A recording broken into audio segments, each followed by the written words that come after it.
Est-ce que tu peux te présenter vraiment très simplement et aussi nous dire pourquoi tu voulais, apprendre l'arabe? Ah, alors je me présente, je m'appelle Leïla, je suis maman de 3 grands-enfants, mariée avec beaucoup de petits-enfants avec un qui vient d'arriver.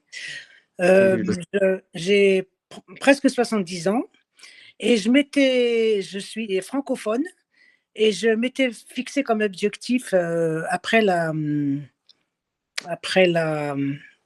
retraite à la retraite, d'apprendre l'arabe. OK. Et tout doucement, bah, j'y suis arrivée tout doucement. Je me suis inscrite à un cours de Coran, j'ai repris les lettres arabes que j'avais oubliées, que j'avais appris toute petite. Mmh Et mh. puis, bah, tout doucement, je me suis mise à lire le Coran. Ah oui, je voulais apprendre l'arabe pour essentiellement lire le Coran. Mmh, Voilà. bien sûr. Ouais, je comprends. Voilà, voilà. Et pourquoi je me suis inscrite à l'institut? En fait, c'est vraiment par souci de comprendre mieux le Coran, parce que lire le Coran sans rien comprendre, même si on a la traduction, c'est pas pareil, quoi. OK, OK, je vois très bien. Voilà. Très, très bien. Et avant de rejoindre l'institut, est-ce que tu avais essayé de mettre des choses en place de ton côté ou pas forcément pour apprendre l'arabe? Ou avant moi, je suis le premier entre guillemets avec qui tu essayes d'apprendre l'arabe? J'avais, tenté une petite expérience en formation très, très courte avec un prof. J'avais droit à une formation d'une semaine.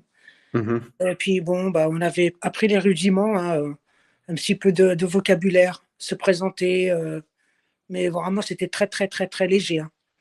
Et justement, comment tu décrirais mes cours et ma méthode, d'enseignement? Qu'est-ce qui t'a le plus plu dans cette méthode? Je trouve que enfin, c'est bien parce qu'on a un support déjà pédagogique qui est le livre. Moi, j'ai la chance d'être, en plus pratiquement toute seule. Ça veut dire que j'ai presque un cours particulier. Bon ça, Mmh. c'est exceptionnel.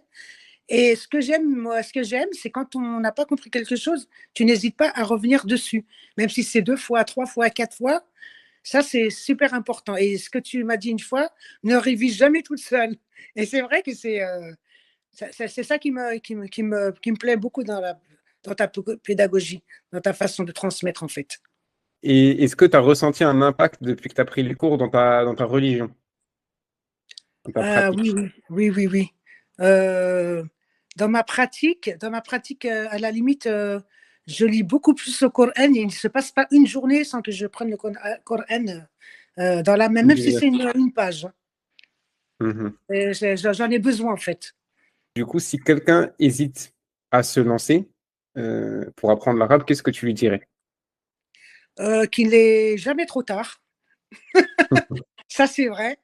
On m'a toujours dit: «À tout âge, on apprend» et puis, bah, il y a rien qui est insurmontable. En fait, c'est facile quand on veut. Quand on est motivé, on peut. Super, alhamdoulilah. Bah, merci pour ton petit témoignage, barakallahu fik, De rien, Leïla. de rien. Merci Thomas et puis, merci pour tout ce que tu nous apportes aussi. Merci à toi aussi et toi, pour tous tes efforts aussi parce que moi, je fais une partie du travail, mais je peux pas tout faire pour vous. Oui, c'est vrai. Bah, il faut être assidu, hein. C'est ça. Quand on veut Du coup, je apprendre, te il dis faut oui, voilà. pardon, vas-y. Non, non, c'est bon. J'ai dit quand on veut apprendre, il faut, mettre du sien, hein. Exactement. Donc barakallahu fik. Hop Fiki et je te dis barakallah. à une prochaine inchallah. À une prochaine. Merci. Bonne soirée. Bonne soirée, salam alaikum. Wa alaikum salam. Maintenant, si toi aussi tu aimerais, comme Leïla, comprendre l'arabe, alors viens me suivre sur Instagram à la lumière du Coran. Tu as le lien en description.